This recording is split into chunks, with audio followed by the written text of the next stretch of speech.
신약성경 60페이지 정도에 있습니다. 마가복음 5장 21절에서 우리 34절까지 말씀 우리 같이 다 같이 합독합니다. 예수께서 배를 타시고 다시 맞은편으로 건너가시니 큰 무리가 그에게로 모이거늘 이에 바닷가에 계시더니 배당장 중에 하나인 야이로라 하는 이가 와서 예수를 보고 발 아래 엎드려 간곡히 구하여 이르되 내 어린 딸이 죽게 되었사오니 오셔서 그 위에 손을 얹으사 그로 구원을 받아 살게 하소서 하거늘 이에 그와 함께 가실새 큰 무리가 따라가며 애워싸 밀더라. 12해를 혈루증으로 알아온 한 여자가 있어 많은 의사에게 많은 괴로움을 받았고 가진 것도 다 허비하였으되 아무 효험이 없고 도리어 더 중하여졌던 차에 예수의 소문을 듣고 무리 가운데에 끼어 뒤로 도와서 그의 옷에 손을 대니 이는 내가 그의 옷에만 손을 대어도 구원을 받으리라 생각하밀더라. 이에 그의 혈루 근원이 곧 마름에 병이 나은 줄을 몸에 깨달으니라. 예수께서 그 능력이 자기에게서 나간 줄을 스스로 아시고 무리 가운데서 돌이켜 말씀하시되 누가 내 옷에 손을 대었느냐 하시니 제자들이 여짜오되 무리가 에워싸 미는 것을 보시며 누가 내게 손을 대었느냐 물으시나이까 하되 예수께서 이 일 행한 여자를 보려고 둘러보시니 여자가 자기에게 이루어진 일을 알고 두려워하여 떨며 와서 그 앞에 엎드려 모든 사실을 여쭈니 예수께서 이르되 딸아 내 믿음이 너를 구원하였으니 평안히 가라 내 병에서 놓여 건강할지어다. 기도하겠습니다. 아버지 하나님, 오늘도 주님의 말씀을 듣게 하시니 감사합니다. 이 시간 예배하는 모든 성도에게 동일한 심령, 동일한 은혜로 이 시간 허락하여 주시고 우리의 마음 문을 열고 주의 말씀을 이 시간 듣고 그 말씀대로 우리의 삶이 변화되며 우리의 삶이 조금 더 주님께 나아가는 시간이 될 수 있도록 아버지여 역사하여 주시옵소서. 감사하며 예수님의 이름으로 기도합니다. 아멘. 네, 감사합니다. 오늘도 계속해서 마가복음의 말씀을 같이 나누도록 하겠습니다. 오늘 말씀은 예수님께서 지난주에 거라사 지방에서 귀신 들린 자, 더러운 귀신 들린 자를 자에게 온전한 해방과 또 육체적인 회복, 또 정신적인 회복, 또 영혼의 구원을 허락하시고 이제 다음 사역을 위하여서 오늘 21절에 보니까 배를 타시고 다시 맞은편으로 건너가셨다 이렇게 얘기하고 있습니다. 그래서 동쪽에서 서쪽으로 이렇게 이동하시고 또 이전에는 서쪽에서 동쪽으로 이동하시는 모습을 주님께서 보여주고 계십니다. 이 동쪽이라는 것은 헬라화되고 이방인이 많이 사는 그러한 지방을 얘기합니다. 그리고 이 서쪽, 호숫가 서쪽은 여기서 이제 우리 본문에서는 바닷가로 나오는데 사실은 호수입니다. 그래서 이 서쪽이라는 것은 이 유대 지방, 율법으로 인하여서 보수적이고 아주 유대교가 왕성하게 자리 잡았던 그러한 지역, 가버나움 지역을 얘기합니다. 또 반면에 거라사 이 지방은 이방인 지역, 종교적으로 조금 자유롭고 리버럴한 그러한 지역이라고 우리가 볼 수 있게 됩니다. 그래서 이 두 지역을 왔다 갔다 하시면서 주님께서 하나님의 나라를 선포하시고 주님께서 가르치시고 또 설교하시고 또 귀신을 내쫓으시고 또 온갖 질병을 치유하시면서 이 여러 지방에 그 악한 세력에 대항해서 하나님의 나라를 실현해 나가고 계시는 예수님의 모습을 우리가 보게 됩니다. 거라사 지방에서는 예수님께서 그들의 요구에 의해서 이제 그들이 예수님께서 떠나시기를 강구했기 때문에 다시 이제 배를 타고 맞은편 서쪽으로 가십니다. 이 서쪽이라는 것은 예수님께서 사역하시던 초기에 사역하시던 가버나움 지역을 얘기합니다.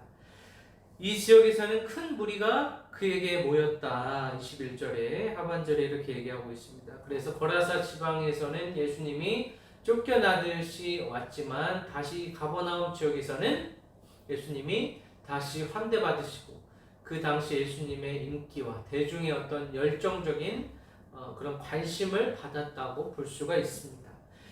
그래서 이 바닷가에서 다시 한번 예수님께서 사역을 하고 계십니다. 그래서 이 바닷가 근처 또 이 배라는 것, 배를 타고 이동하신다고 했는데 이 배는 베드로의 배라고 추측이 됩니다. 그래서 이 베드로가 어부로서 그의 생계를 책임졌던 이 배가 예수님에 의해서 그 배가 강단으로 하나님의 말씀이 선포되어지는 그러한 장소로 변하게 되었음을 우리가 알 수 있게 됩니다. 그래서 이 배라는 것은 다시 한번 얘기하면 우리 교회 공동체를 얘기할 수도 있고 또 우리 자신을 얘기할 수도 있습니다. 그래서 우리 자신이 우리의 생계를 위해서 살아가는 그 인생에서 예수님을 만난 후에는 말씀이 담겨져 있는 이 배와 같은 예수님께서 그 배에서 하나님의 말씀을 선포하셨듯이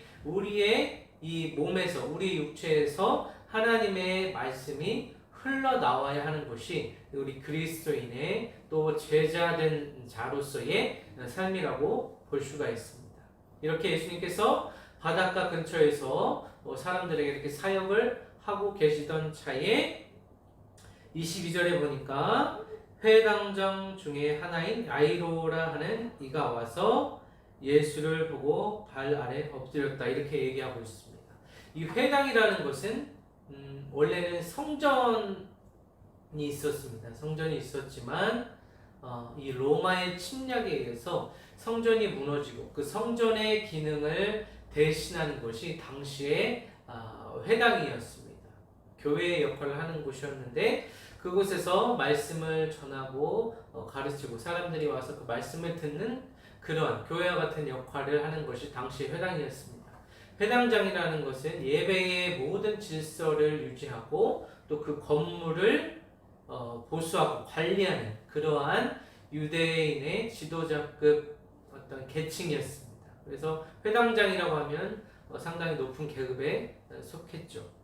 그 회당장 중 하나인 야이로라는 사람이 예수님의 소문을 듣고 또 예수님의 그런 사역에 대한 그 말씀의 갈급함 또 자신의 딸의 어떤 중한 질병 때문에 예수님께 와서 발 아래 엎드리는 그런 모습을 우리가 보게 됩니다. 발 아래 엎드렸다는 것은 자신의 자아를 부정하고 자기 부인하고 주님 앞에 겸손하게 자신을 엎드리는 그러한 모습으로 우리가 해석할 수가 있습니다.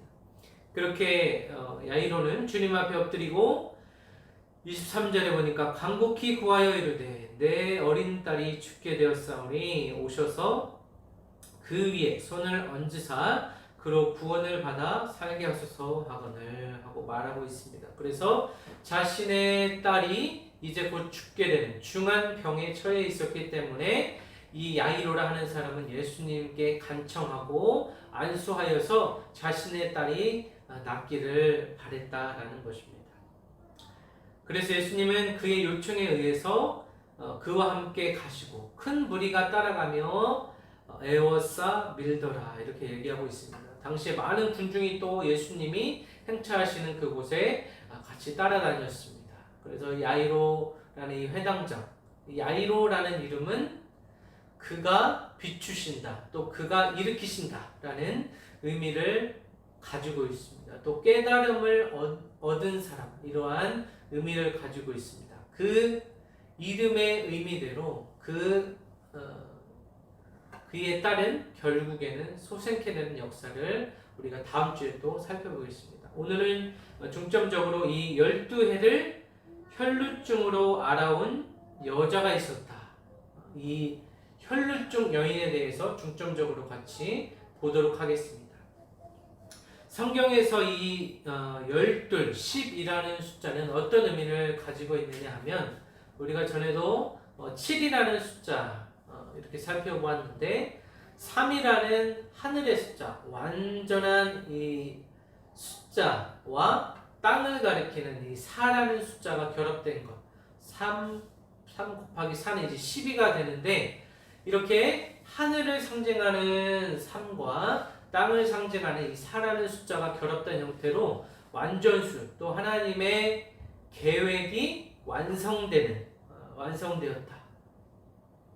이 하나님의 그 절대적인 계획과 능력이 성취되었다라는 이 완전함을 상징하는 것이 바로 이 10이라는 숫자입니다. 그래서 12년을 혈루증으로 앓아온 한 여자가 있었다, 이렇게 얘기하고 있습니다. 혈루증이라는 것은 여성이 하혈을 하는 거예요. 그래서 월경에 어떤 이상이 있다든지 어떤 그 신체 문제가 있어서 만성적으로 하혈하는 굉장히 힘든 병을 가지고 있던 이 여자를 우리가 보게 됩니다. 당시 유대인의 사회에서 이 월경이라는 것은 부정이라는 의미입니다. 그래서 이 마가복음 5장의 하나의 컨셉이라고 하는 것은 부정함, 정결과 부정, 이 더러운 것과 깨끗한 것에 대해서 다시 한번 주님께서 재정립하고 계시는 것이었습니다. 그래서 몸에서 이제 피가 난다는 것은 부정하고 불결하고 또 사회적으로 공동체 안에서 소외되고 격리되어져야만 하는 그런 상황에 놓인 이 여인이라고 우리가 볼 수 있게 됩니다. 그래서 이 부정함이 결국에는 예수님의 능력으로 말미암아서 깨끗하게 되어진 그러한 과정을 우리가 살펴볼 수 있습니다. 또 26절에 보니까 많은 의사에게 많은 괴로움을 받았고 가진 것도 다 허비하였을 때라고 얘기하고 있습니다. 많은 의사에게 많은 괴로움을 받았다는 것은, 여기에서 유추해 볼 수 있는 것은 이 여인이 상당한 재력을 소중하고 또 괜찮은 가문에 속하였다, 이렇게 우리가 살펴볼 수 있습니다. 이 재정이 없다라고 하면 치료를 받을 수 없고, 당시에 의사에게 치료받는 것은 많은 값을 지불해야 되는 것이었기 때문에 이 여인이 많은 의사를 찾아다니고 많은 치료를 받았음에도 아무런 효험이 없었다라는 것은 그가 어느 정도 재력을 가지고 상당히 교양이 있는 그러한 가정에서 태어났다라고 우리가 볼 수가 있습니다. 그래서 아무 효험이 또 없다라는 것은 이제 인간이 할 수 있는 모든 노력을 다 했음에도 불구하고 인간의 노력에 이제 한계에 부딪혔다라고 볼 수 있습니다. 그리고 더 이 병이 심해졌다라는 것은 예수님의 능력이 아니면 이 병을 인간의 능력으로 의사가 고칠 수 없게 되는 그러한 상황에 이 여인이 놓여 있다라고 우리가 볼 수 있습니다. 그래서 27절에 예수의 소문을 듣고 무리 가운데 끼어 뒤로 와서 그의 옷에 손을 대니라고 얘기하고 있습니다.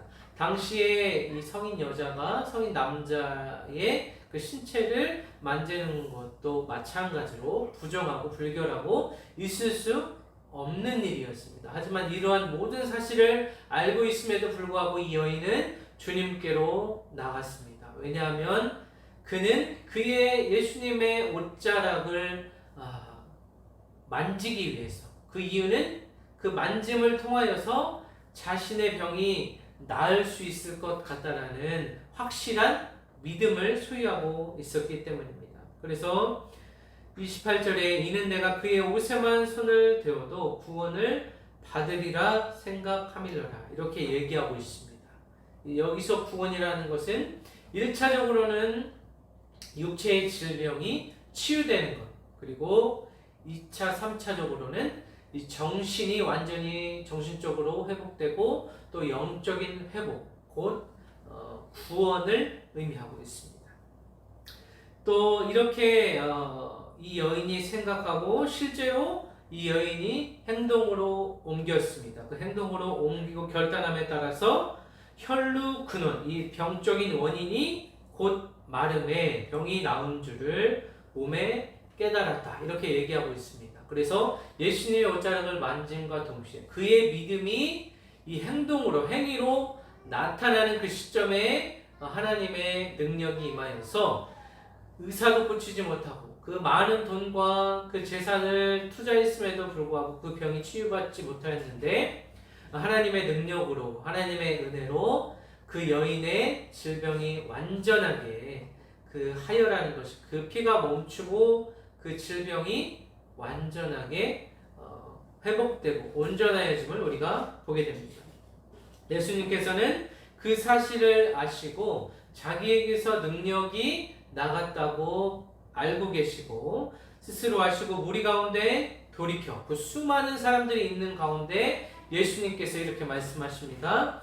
누가 내 옷에 손을 대었느냐 이렇게 말씀하고 계십니다. 그 여인은 그 여인 생각에는 예수님의 옷자락을 만졌기 때문에 자신의 질병이 치유받고 그다음 조용히 사라지려고 했을 것입니다. 하지만 예수님께서는 그 공적인 자리에서 이 여인이 병이 치유받았다는 것을 공개적으로 선포하려는 의도에서 이 여인을 망신을 주기 위해서 하는 것이 아니라 이 여인이 공적으로 병에서 해병되었다는 사실을 알리기 위해서 말씀하고 계십니다.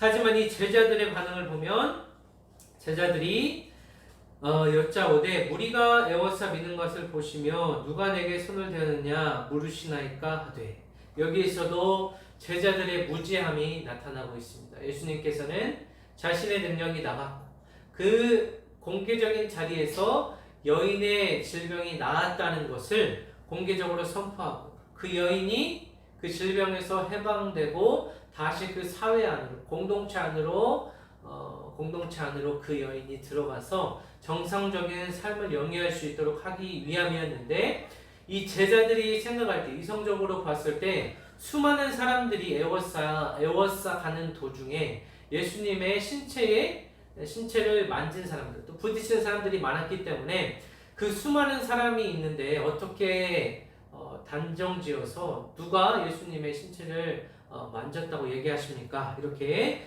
제자들의 무지함을 우리가 볼 수가 있습니다.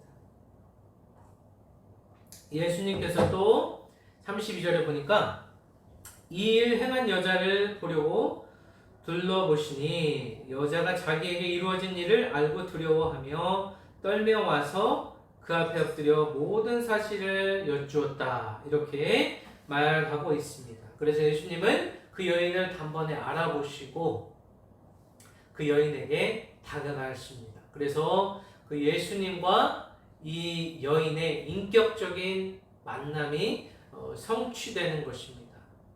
우리가 신앙생활을 하면서 중요한 것은 바로 이 예수님께서 이 여자를 찾아가신 것처럼 예수님께서 먼저 우리에게 구원의 은혜로 복음으로 우리에게 다가오신다는 얘기입니다.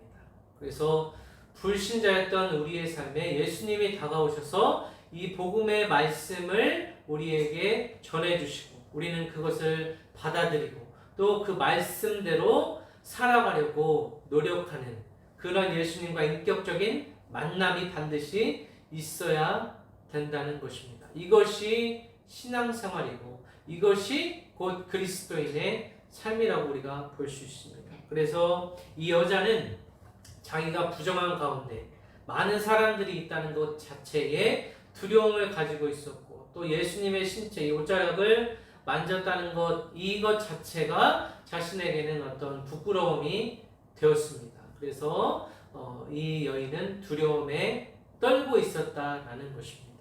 하지만 예수님께서 34절에 예수께서 이르시되 딸아 내 믿음이 너를 구원하였으니 평안히 가라 내 병에서 놓여 건강할지어다 이렇게 얘기하고 있습니다. 여기서 딸이라고 부르는 것은 아주 사랑스러운 표현입니다. 예수님의 풍성한 이 풍부한 감정 섞인 어투를 딸이라는 표현으로 얘기하고 있습니다. 그래서 이 여인이 어떻게 해서 이 병적인 원인이 끊기고 완전한 회복을 얻었는지 그 이유에 대해서, 그녀의 믿음에 대해서 얘기하고 있습니다. 당시 사회에서는 어떤 신비한 능력을 가진 사람을 만지기만 해도 나을 수 있다는 그런 미신적인 그런 관념이 있었습니다. 하지만 이 여인은 그런 미신적인 관념에 의한 것이 아니라 예수님을 진정한 치유자로 믿었기 때문에 그 여인의 믿음에 의해서 고침을 받았다는 것을 예수님께서 공개적인 자리에서 선포하고 계십니다. 그러면서 평안히 가라라고 얘기하고 계십니다. 이 평안이라는 것은 에이레네, 곧 구약에서 샬롬을 얘기합니다. 이 샬롬은 완전하다, 온전하다, 이러한 의미를 가지고 있습니다. 그래서 온전한 평안을 얘기하는데 이렇게 평안을 주시고 내 병에서 놓여 건강할지어다 라고 주님께서 이렇게 마무리하고 있습니다. 오늘 말씀 결론을 맺습니다. 오늘 회당장 야이로의 딸을 고치러 가는 그 가운데 혈루증 여인을 만나게 됩니다. 이 혈루증 여인은 12년 동안 온갖 의사를 찾아다니고 온갖 처방을 받았지만 인간의 한계로 인하여서 그 병은 치유받을 수 없었습니다. 하지만 예수님과 인격적인 만남을 통하여서 예수님을 믿는 그 참된 믿음을 통하여서 또 믿음 이후에 그 결단의 행동을 통하여서 하나님의 은혜로 말미암아서 그 여인이 완전한 치유를 받고 회복을 받게 됩니다. 우리가 지난주에도 더러운 귀신 들린 사람이 그의 질병에서 해방되고 또 그의 공동체로 다시 귀속되고 정상적인 삶을 살아가게 된 것을 보게 됩니다. 이 여인도 예수님을 만나기 전에는 정상적인 삶, 이 공동체 안에서 떳떳하고 건강한 삶을 평안하게 살아가지 못했습니다. 하지만 예수님과의 만남을 통하여서 그의 지정의가 회복되고 그의 영과 혼과 육이 완전히 회복되는 또 그 공동체로서 그 공동체의 그 구성원으로서 그 역할을 감당하게 되는 모습을 살아가게 됩니다.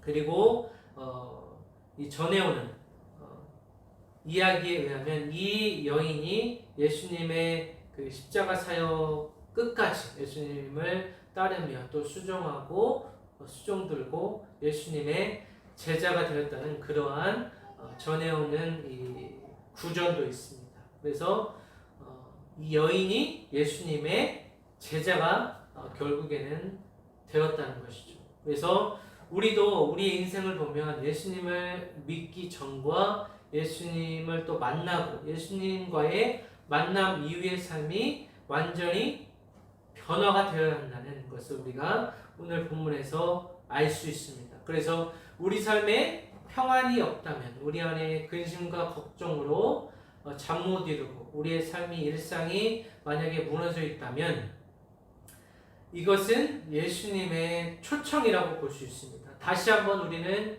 예수님과 인격적인 만남을 통하여서 우리의 육체가 회복되고 또 정신이 회복되고 또 영이 회복되어서 영의 눈이 열리고 영의 귀가 열려서 예수님과의 이 친밀한 교제를 이루며 살아가는 것이 예수님의 진정한 뜻이다. 우리가 이렇게 볼 수가 있습니다.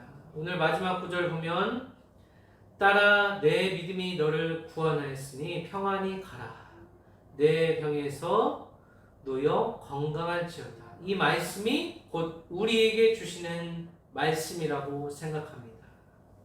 그래서 하나님의 자녀된 우리는 우리의 믿음이 어떠한 상황에 놓여 있는지, 우리의 믿음이 어떠한 방향으로 흘러가고 있는지 그것부터 먼저 점검하고 또 우리의 믿음이 온전하지 못한 부분, 또 우리의 정욕과 우리의 죄로 인하여서 일그러진 부분이 있다면 이것을 주님 앞에 내어놓고 바로 회개하고 다시 한번 회복되어지는 그러한 은혜로 살아가기를 원합니다. 그래서 하나님께서 원하시는 것은 우리가 살아가는 동안에 평안히 살아가는 것입니다. 샬롬으로 살아가는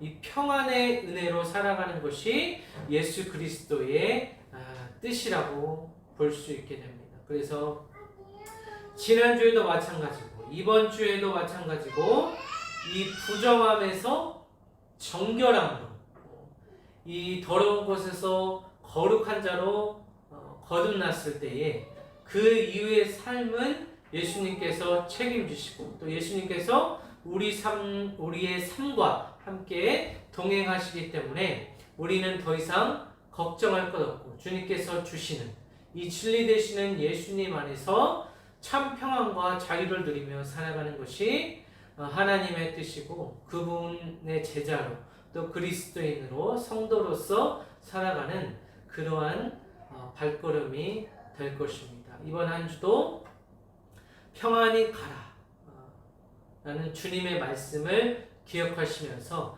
하나님의 평안과 이 샬롬이 함께하는 한 주간이 되시기를 예수님의 이름으로 축원합니다.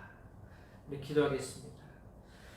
아버지, 부족한 종이 말씀을 전했습니다. 오늘 12해를 혈루증으로 그 극심한 고통 속에서 살아갔던 이 여인이 주님과의 인격적인 만남으로 또 그녀의 믿음으로 하나님의 은혜로 말미암아서 그녀의 육과 또 혼과 또 영이 완전한 회복과 완전한 구원으로 주님께서 이끌어 주심을 우리가 보았습니다.